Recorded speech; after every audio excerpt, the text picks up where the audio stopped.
Powered by thousands of tiny satellites floating around in the sky, the Starlink Mini sounds like a dream come true for backcountry explorers. But is the Starlink Mini actually the ultimate mobile internet solution for van life or even just camping in remote areas? Well, it depends. Whether the Starlink Mini is right for you all comes down to A, where you like to travel, and also B, the kind of work that you need to do with it. We've used this Starlink Mini on and off for the last year of full-time van life. And in that time, we've developed some mixed feelings about it. Stay tuned, and we'll go over all the pros and also some of the big cons of using the Starlink Mini that no one else is telling you about. Sitting in a cabin in the middle of the woods and still being able to doom scroll Instagram sounds like a dream come true for a lot of people I know. However, there is just one tiny little problem with that. And that's the fact that the Starlink Mini relies on line of sight with the satellites floating above us. Even someone who failed middle school physics like myself can understand that if we're in a forest like this one and we're surrounded by lots of tall trees, well, then the line of sight to the Starlink isn't going to be fantastic. And that means that your connection is either going to be useless or at best very limited. This limitation isn't only limited to forests. In much the same way, if you find yourself parking in the city and you're surrounded by tall buildings, well, once again, there's a good chance that you're going to get a pretty poor connection from the Starlink, unless you somehow manage to find yourself camping at a penthouse bar, but that's probably unlikely. If you find yourself doing a lot of camping or van life in the mountains, then you might also struggle to get a consistent signal. And that's because if you're surrounded by mountains, the Starlink won't be able to get the clear 360 view of the sky that it needs in order to get the best signal. We discovered this limitation ourselves for the first time when we were camping in Poland, right next to a beach. Except the parking lot was actually in a forest a little bit like this one. And even though the parking lot was relatively big, and we could definitely see the sky clearly, the Starlink still struggled to get a consistent signal. But if your van life or camping adventures take you to open fields or the open desert, or perhaps if you like to go fishing on the lake, well, great, the Starlink will work perfect for you because it's going to have a clear view of the sky. So we've determined that the Starlink Mini won't work if you want to check your emails in the middle of a caving trip. No duh. But what if you want to host a virtual yoga retreat in the middle of the New Mexico desert? Would the Starlink Mini work for that? Well, to answer that question, let's go through the types of work that the Starlink Mini is best suited for. If your work relies on a perfectly stable connection, then the Starlink Mini might just not be the best choice for you. Even when it has a perfect view of the sky, you might find yourself experiencing what I like to call micro interruptions. This is where the signal cuts out for 1 to 5 seconds. Now, that doesn't sound like a lot, and if you're just browsing the internet or checking emails, it's not a big deal. But if you're in the middle of an important Zoom call, well, then either your signal will freeze right as you're in the middle of scratching your ear, or worst case, the call drops in the middle of your important client meeting. If you're a huge fan of online gaming, then the Starlink Mini might also not be the best choice for you. And that's because even with a perfect signal, you might still experience pretty high lag times. Now, this is something that's improving as Starlink adds more satellites into the sky, but for now, it's still a limiting factor. If you found this video helpful so far, then please consider subscribing so you don't miss out on our videos where we challenge conventional thinking and always tell the brutally honest truth. One of the big reasons that we've continued our Starlink subscription is that having a YouTube channel, we often need to either download or upload big video files. If we were on a cell phone plan, this would very quickly chew up our data. The Starlink Mini does a pretty good job of this, but we did have to learn to adapt to the constant interruptions in the signal. The way we solved the problem of our uploads or downloads just cutting out and having to restart was simply by using the app for the cloud storage that we use. I'm pretty sure that you could also use something like Apple's Time Machine or another built-in backup software. But it's not all doom and gloom with the Starlink.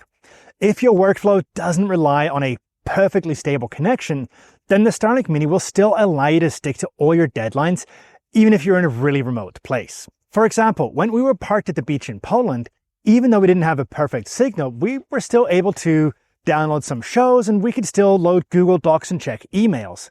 So if that's the type of work that you do, then by all means, the Starlink Mini is a fantastic tool to allow you to get really far away from civilization. Likewise, if you just want to watch Netflix and chill with your partner in the evenings, well, then the Starlink will do just fine for that. Well, at least for the Netflix part.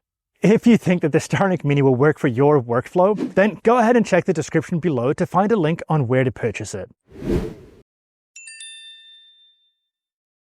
Now that we've discussed what sort of a workflow that the Starlink Mini works well for, it's time to take a look at some of the benefits of using the Starlink Mini with van life or even just for camping. One of the biggest benefits of the Starlink Mini for either van life or camping is its compact size and functionality. And what I mean by that is that everything you need to get a Wi-Fi signal when you're in the wilderness is already baked into this one unit. So you don't have to mess around with a router, you don't have to mess around with SIM cards, and you don't have to have any technical know-how. All you have to do is plug in this little rectangular unit into either a 12-volt or just a normal residential outlet, and Bob's your uncle, you've got a Wi-Fi signal. It's really that simple. Now, I mentioned earlier that the Starlink Mini has a built-in router, and the reason that's important is because it produces its own Wi-Fi signal. That means you don't have to hotspot, you don't have to connect to multiple phones. All you need is the Starlink Mini, and then everybody who's traveling with you can connect to the same Wi-Fi network. If you like to go camping, but you still want to have a couple of luxuries and you still want to be connected, even though you're sort of out in the wilderness, well, then the Starlink's Mini compact size is great. And the other huge benefit is that it can actually run on 12 volts. That's something that the big brother of the Starlink Mini can't do, or at least not without a lot of adaptations. With the Starlink Mini, you can actually plug it in directly without any major modifications to a portable power station like the one we've linked below. And with that, you can have instant portable internet pretty much anywhere you go. I did just say that the Starlink Mini can be plugged into a 12-volt outlet without any major modifications. And that is true. But there are still two things that you need to think about before you can do so. Number one, you have to buy a dedicated USB-C cable that can still plug into the back of the Starlink Mini. You can get those on Amazon for about $20-30, and there's nothing technical. It's literally just plug and play. I've put a link in the description below. The other thing that you need to think about is that whatever 12-volt outlet you're using to power the Starlink Mini has to be capable of putting out at least 65 watts. Now, most of those cigarette lighter chargers that we all have in our cars these days, they're not always capable of doing that, especially if you just bought the cheapest one you could find on Temu, like I've done myself a few times. But for the Starlink Mini, you do have to spend a little bit more money and buy a slightly higher quality one. Again, they don't cost a fortune, and the convenience is absolutely worth the money. Once again, you'll find a link in the description below. The other good news is that if you're using a small 12-volt setup to power your Starlink Mini, you don't have to have a gigantic battery pack. And that's because the Starlink Mini only uses about 20 to 40 watts an hour. Now, that all depends on how cold it is and also how intensively you're using it and how much it has to search for satellites. But generally, that's what they say, and I found that to be pretty true. If you want to use the Starlink Mini for van life, chances are you're going to want to mount it on your roof. And that's pretty explanatory, right? It has to be able to see the satellites in the sky. So if you find yourself traveling during the winter months in an area that gets snow, you might be thinking that it's a bit of a pain to have to climb up on your roof and brush off the snow constantly in order to still be able to get a Wi-Fi signal. Well, the good news is that the Starlink Mini actually has a built-in heater. It works in a couple of ways. The first way that it works is that when the temperature gets low, the Starlink Mini will automatically heat itself to a temperature where it can still function. And the second feature is that if there is a heavy snow load, within the Starlink app, you can actually toggle a snow melt setting. And with that, it'll actually heat itself up enough to melt the snow completely. Obviously, that uses a bit more power, so you need to make sure that your battery system can handle it, but I think that most vans could. Obviously, the huge benefit of that is that you don't have to climb up on your roof just to clear snow off of your Starlink. Now let's talk about using the Starlink internationally, because this is where I think that the Starlink really has a leg up on most cell phone plans. With the Starlink Mini, depending on the subscription you have, you can roam unlimited. So, for example, let's say you live in the US and you want to go do a trip to Canada, no problem. Go ahead, cross the border. You don't have to worry about being charged a fortune for the data that you use up there. Likewise, if you feel like spending the winters in Baja because the cold Canadian winter is making you depressed, hey, easy peasy. Keep the Starlink Mini on your roof, you don't have to change anything, and you'll still be able to get unlimited internet whilst on the road in Mexico. If you've got any questions about using the Starlink Mini for either van life, camping, or just generally questions about how to use it, make sure you leave a comment below and I'll answer every single one of them. So far, the Starlink Mini sounds pretty awesome. Being able to work anywhere in the world, or even just sit on a remote beach and scroll through thousands of cute dog videos on Instagram. But before you rush out to buy the Starlink Mini, we do need to have the money talk. Unfortunately, nothing in life is free. And if you want to roam the world with the Starlink, well, you're gonna have to dig deep into your pockets. Just to buy the basic beginner kit, which is essentially what you see here, along with a power cable and power plug, just that alone is going to set you back about $500. And if you want to mount it to your vehicle permanently, well, you're also going to need to budget for a vehicle mount. Now that's definitely not a small amount of money, but when you compare it to both WeBoost and ShoreCall, which are sort of the biggest providers of cell boost kits, well, both their systems are around $550. So although the Starlink Mini is expensive, at least it is in line with the market competition. So maybe the initial price of the Starlink Mini is at least competitive, but where the Starlink is going to really hit you hard is on the monthly subscription fee. In order to get the unlimited roaming package, you're going to have to shell out $165 a month. That monthly fee might very well be worth it to you if you're always finding yourself in situations where you're camping or traveling with your RV or van in areas where there's just no cell signal. But if your trips for camping are less often or just less remote, then that monthly subscription fee becomes really hard to justify, especially when you consider that no matter what, you always need to have a cell phone plan on you anyway, just so that you have data when you leave the van or, well, just for everyday life. To be fair to Starlink, that unlimited roam package does include unlimited data. And it also includes quasi a hotspot since the Starlink Mini has a built-in router. However, an unlimited data package from either Verizon or T-Mobile will typically only set you back about $100 a month. So you can see you really have to be sure that you're gonna utilize the Starlink Mini to its fullest. Otherwise, it's a lot of extra money. If you're only planning on traveling in the US, maybe that still makes sense to you. But if you go to places like Mexico, well, then your cell phone plans become a lot cheaper. For example, in Mexico, you can get an unlimited data plan for just $30 a month. And that's prepaid, so there's no contract. Of course, if you don't have a Starlink, well, then you are going to have to stay within cell phone tower range.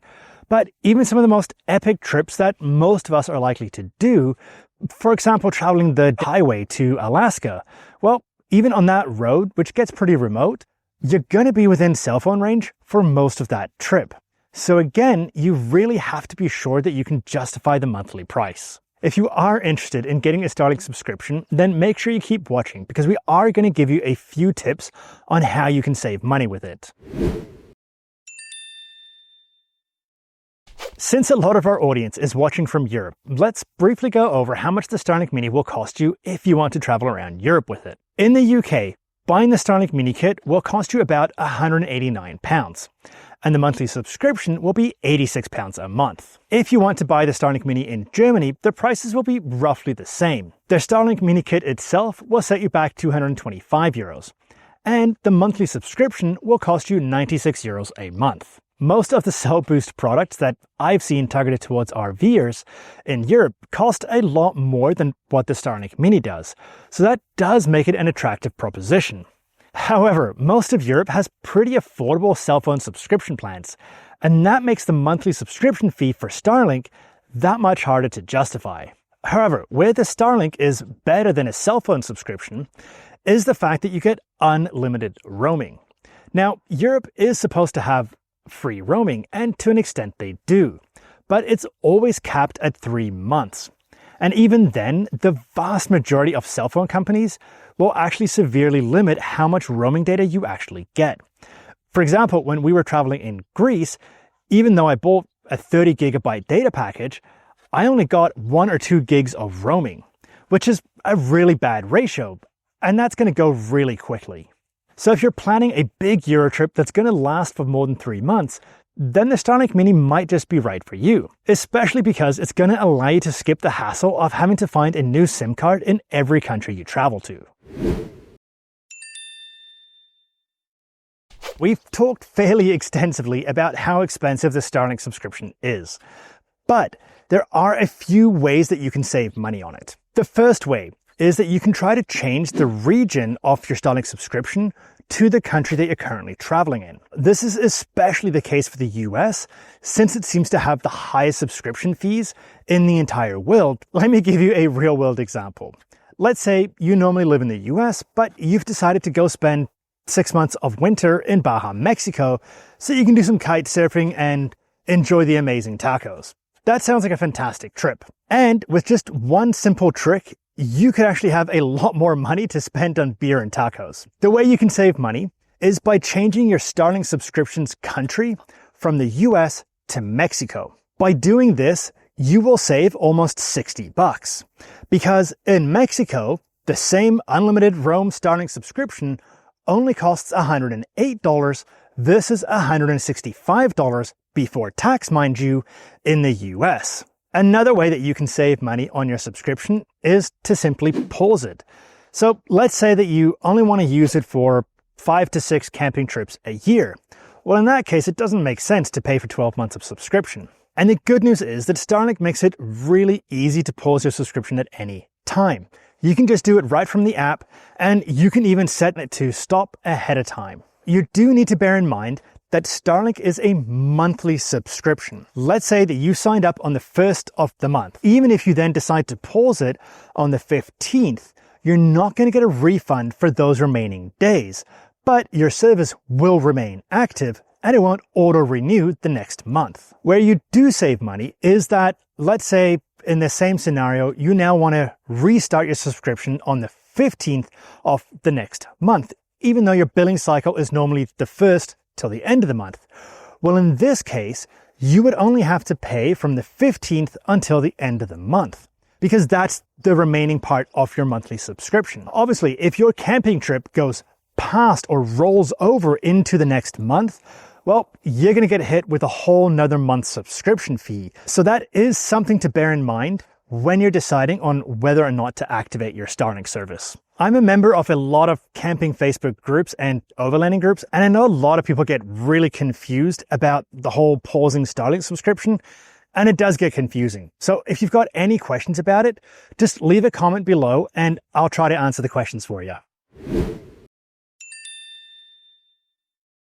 After our little money talk, you might be thinking that the Starlink Mini just isn't worth the hefty monthly price. But in that case, well, what's the alternative? The most obvious alternative to the Starlink is just to use your phone. It's really that simple. Now, if you do want to travel somewhere that's a little bit more remote and you don't think you're going to be within quite the reach of a cell tower, then you can always look into getting a cell booster. Now, there's 2 main companies that I've been able to find. There's WeBoost and ShoreCall. The feedback on both of those companies is a little bit mixed. Obviously, YouTubers that are sponsored by WeBoost love it, but for the rest of us who have to pay out of our own pockets, well, I've kind of heard both ways, that it works fantastic and that it just makes absolutely no difference. Both of those options aren't exactly cheap either. Last time I looked, they were both close to around $500 for the complete setup. Another alternative is to actually create your own cell boost setup. Now, this will involve a little bit of technical knowledge, but the good news is that there's so much information out there on YouTube and different blogs. I'm not a technical expert on creating a cell boost setup myself, but from the little research I've done, it essentially involves getting an antenna for the top of your roof, and here you're looking for one that has multiple antennas built into it. After that, you need something that can convert that signal into a Wi-Fi signal. So that typically involves a specialized router that has the inputs for those multiple antennas along with an input or ideally multiple inputs for SIM cards. That way, whenever you travel to a new country, you can put in a new SIM card and you'll automatically have Wi-Fi in your whole van in that country. I honestly don't know if we would buy the Starlink Mini again. On the one hand, it's been really good for uploading YouTube videos and also downloading big files from the cloud. But at the same time, the monthly subscription fee just seems to keep increasing and increasing every single month. So it's becoming a bit harder to justify. In addition, all the places that we've been to recently where we didn't have a cell signal, I also don't think that we would have had a good Starlink signal since it was usually inside the middle of the forest. With that being said, we do have a really big trip planned that's going to take us through some really remote and also open landscapes. So I think we might just keep the Starlink Mini for that trip and then we'll let you know how it worked. Speaking of products that we probably wouldn't buy again, make sure to check out our video where we talk about how you can save over $1,000 on the next fridge that you buy for your camper van or RV.